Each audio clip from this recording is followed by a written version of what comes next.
देवगड, सिंधुदुर्गातला जगप्रसिद्ध तालुका. देवगडच्या प्रसिद्ध हापूस आंब्याची चव जशी आपल्या जिभेवर आणि मनातही रेंगाळते, तशाच इथल्या ऐतिहासिक खुणाही आपल्या मनात अभिमान जागता ठेवतात. महत्वाचं उदाहरण द्यायचं झालंच तर शेकडो वर्षांची ऐतिहासिक परंपरा असणारा विजयदुर्ग किल्ला. छत्रपती शिवाजी महाराजांच्या आणि आरमार प्रमुख कान्होजी आंग्र्यांच्या महान कर्तृत्वाचा हा महत्वाचा साक्षीदार. हजारो वर्षांपासून चालत आलेला संस्कृतीचा ठेवा आपण जतन करतो. हा ठेवा एका पिढीकडून दुसऱ्या पिढीकडे सोपवला जातो. त्यात नवनवीन गोष्टींचाही समावेश होतो. त्यापैकीच एक पर्यटन. आणि पर्यटन हा तर आधुनिक युगाच्या संस्कृतीचा एक महत्वाचा घटक. त्यामुळे पर्यटन हा आर्थिकदृष्ट्या अतिशय महत्वाचा व्यवसाय आहे. पर्यटनामुळे रोजगाराच्या संधी निर्माण होतात, उत्पादकता वाढते, आपली संस्कृती जपली जाते, इतिहासाला उजाळा मिळतो. व्यक्तिगत म्हणजे फक्त आपली स्वतःचीच नव्हे तर सगळ्या कोकणाचीच आर्थिक संपन्नता वाढवण्याची एक महत्वाची संधी यातून निर्माण होऊ शकते. अशा अनेक प्रकारच्या महत्वाच्या संधी आपल्यासाठी घेऊन येते देवगड मरीन ऍडव्हेंचर्स ही कंपनी. मुळात पहिलं या विषयावर येण्यापूर्वी आपण असं मी सांगतो की पर्यटनाच्या दृष्टीने किंवा इतर गोष्टी, मला कोकणाबद्दल मी जेव्हा माझी सुरुवात झाली माझ्या स्वतःच्या गावामध्ये लहानपणी यायचो, पण जसं जसं मला कळायला लागलं त्यावेळी मला फार आवड निर्माण झाली. मालवण पाहिलं, तारकर्ली पाहिलं, गोवा पाहिलं, आणि मला नेहमी वाटायचं की काहीतरी माझ्या गावासाठी मला करावंसं असं वाटायचं आणि काहीतरी व्हायला पाहिजे. जसं बाहेरच्या ठिकाणी होतं तसं माझ्या गावातल्या लोकांसाठी काहीतरी ह्या माध्यमातून उपक्रम व्हावा अशी माझी नेहमी इच्छा असायची. पण देवयोगाने अशी एक माझ्या कानावर आली, चर्चा आली की नितेश साहेब काहीतरी स्कुबा डायव्हिंगसाठी प्रकल्पाची जागा शोधतात. तर माझं नाव त्यांच्यापर्यंत पोहोचलं आणि मला त्यांनी बोलवलं आणि मला त्यांनी असं विचारलं की मला काहीतरी करायचं. तर मी म्हटलं काय योजना आहे ती सांगा. तर त्यावेळी मी असं सांगितलं की ह्या योजनेप्रमाणे त्यांनी मला स्कुबा डायव्हिंगचं प्रशिक्षण कसं असतं, काय असतं, त्याच्याबद्दल मला बरीचशी माहिती दिली आणि ती योजना मला फार आवडली. आणि त्याप्रमाणे मी नितेश साहेबांना ह्या प्रकल्पासाठी माझ्या गावातल्या लोकांतर्फे किंवा आणि माझ्यातर्फे मी त्यांना होकार दिला. आणि त्याप्रमाणे ही योजना साकार करण्याचं स्वप्न त्याने जे मनाशी बाळगलं आणि जे माझी इच्छा आहे ती या स्कुबा डायव्हिंगच्या माध्यमातून पूर्ण होतं आणि ते मला फार आनंद आहे. आणि या पद्धतीने माझ्या गावाचं भलं व्हावं असे मी नितेश राणे साहेबांना मी माझी विनंती करतो. Scuba diving,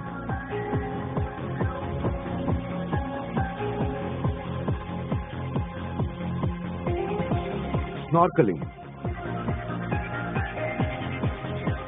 water sports, jet skiing, banana rides अशा अनेक नवनवीन गोष्टींचा अनुभव पर्यटक या आपल्या देवगडमध्येच घेऊ शकतील. हा सगळा प्रकल्प आपल्या समोर या पद्धतीने साकारणार आहे.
आदरातिथ्य हे तर आपल्या संस्कृतीचं महत्वाचं अंग. त्यातही उत्तम चविष्ट जेवण हे तर आपलं वैशिष्ट्य. कोकणातली आंबावडी, कोकण मेवा, उकडीचे मोदक, चुलीवरचं जेवण या सगळ्या गोष्टी पर्यटकांना आकर्षित करणाऱ्याच आहेत. कोकणातलं घर, अंगण याचा अनुभव पर्यटकांना मिळावा यासाठी तसं वातावरण असलेल्या निवासांची म्हणजे न्याहारी निवासांची अर्थात होम स्टे सुविधा निर्माण करता येईल. त्यांना म्हणजे जेव्हा एकदा चिवला बीच फेस्टिवल होता तेव्हा असंच एकाने सांगितलं की तुम्ही जे करताय एवढं चांगल्या सुंदर जागी तुम्ही राहता तर दुसऱ्या लोकांनाही त्याचा अनुभव घेऊ द्या, तुम्ही एकटेच अनुभवताय. निवास न्याहारीचं बेसिक कॉन्सेप्ट कोकणात असं आहे की एक छोटंसं गाव आहे, सपोज मालवण एक छोटं गाव आहे, तिथे मोजून तुम्हाला एक मोठमोठे हॉटेल्स दिसतील. पण जर तुम्ही एक आकडा बघितला सिंधुदुर्गात येणाऱ्या टुरिस्टचा तर तो इतका मोठा आहे की हे हॉटेल पुरे पडत नाही. तर मग जे गव्हर्नमेंट ऑफ महाराष्ट्र गव्हर्नमेंटने एक स्कीम राबवली की बेड अँड ब्रेकफास्ट म्हणजे निवास आणि न्याहारी योजना. तर त्याचा मूळ हेतू असा आहे की आपण म्हणजे जी आपली संस्कृती आहे ही लोकांना माहिती नाही. कोकण ऐकतो पण ॲक्च्युअल कोकण काय आहे हे जोपर्यंत तुम्ही इथे येऊन राहत नाही तुम्हाला कळणार नाही.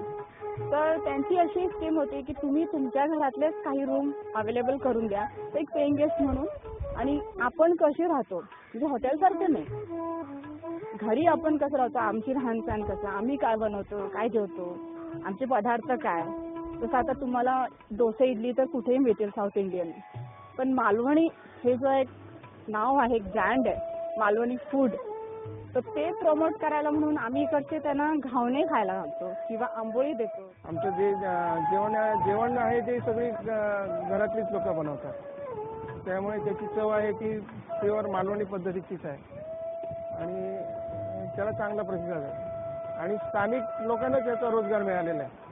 बाहेरून कुठचाही कामगार वर्ग इथे आलेला नाही. पर्यटकांना इथे फिरण्यासाठी वाहनं लागतील, त्यामुळे खाजगी ट्रॅव्हल कंपनी सुरू करायला इथे चांगला वाव मिळेल.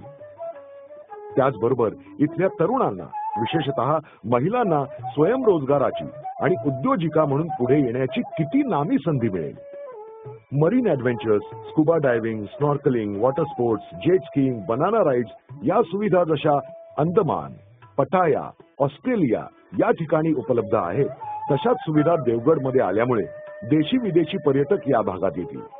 त्यामुळे या भागात चांगले रस्ते, पाणी या जीवनावश्यक सोयी सुविधाही निर्माण केल्या जातील. नाव बाळकृष्ण आत्माराम गावकर, मी मुंबई सरपंच.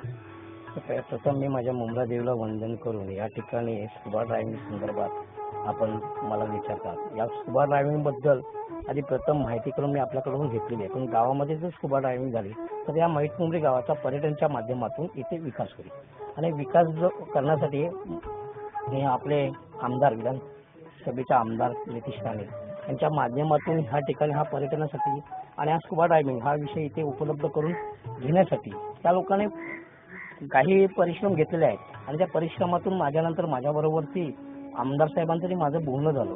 मी बोलते वेळी असं म्हणलं की ह्या ठिकाणी जर पर्यटक येत असतील आणि पर्यटक जर माझ्या गावामध्ये येत असेल तर माझ्या गावाची पहिली प्राथमिक पर्यटकांना माहिती मिळेल आणि त्या पर्यटनाच्या माध्यमातून इथे उद्योगधंदे निर्माण होतील आणि उद्योगधंद्याच्या निर्माण झाल्यानंतर त्या उद्योगामधून गावातल्या लोकांना आपलं जीवनामध्ये प्रगती करण्यासाठी कुठले तरी धंदे त्यांना हाताला लागतील, जेणेकरून न्याहारी निवासी योजना पण लागली. काही जणांना घर आहेत त्या घरामध्ये जे पर्यटक येतील त्यांना राहण्याची व्यवस्था केली जातील. या ठिकाणी आपल्याकडे समुद्र आहे, 2 किलोमीटरचा आपला समुद्राचा बीच आहे. त्या समुद्राच्या बीचवरती कोणीतरी प्रत्येक जणांनी लिंबू सरबत किंवा वडापावचे स्टॉल लावून आपले उद्योगधंदे करू शकतील. बाहेरून येणारा पैसा हा आपल्या गावामध्ये थांबला जाईल. पिढ्यानपिढ्या गावात राहणाऱ्या माणसांनाच इथला कानाकोपरा ठाऊक असतो. त्यामुळे इथे स्थायिक असणाऱ्या लोकांसाठी गाईड किंवा वाटाडे होणं ही तर रोजगाराची फार मोठी संधी आहे.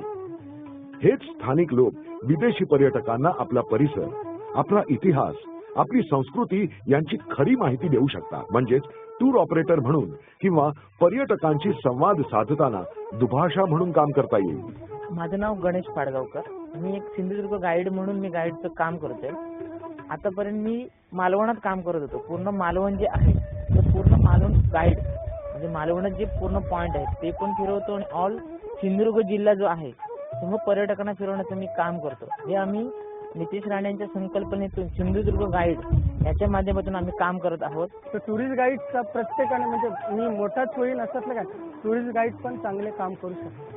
हस्तकला, शिल्पकला, नृत्य, संगीत, हातानं तयार केलेली विविध खेळणी यांचं प्रदर्शन आणि विक्रीही करता येईल.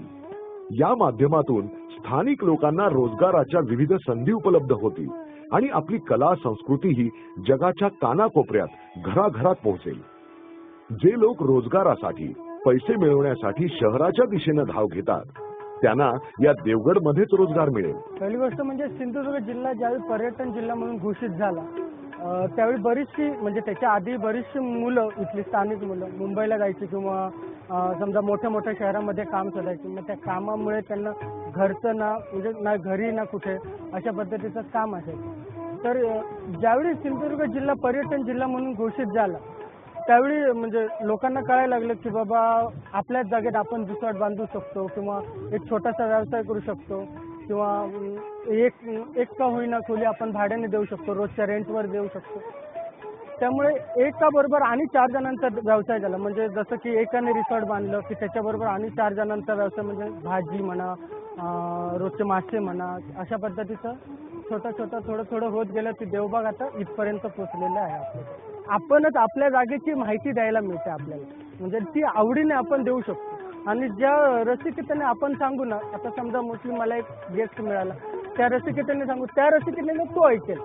ज्यावेळी म्हणजे असं सगळ्यांनी मिळून एकत्र आलं पाहिजे आणि प्रत्येक मुलाने असं म्हटलं पाहिजे मी तिकडे जाण्यापेक्षा मी माझ्याच गावात काहीतरी काम करतो. व्यवसाय, उद्योगधंदा करता येईल, स्वतःचा आणि या देवगडचा आर्थिक विकास साधता येईल.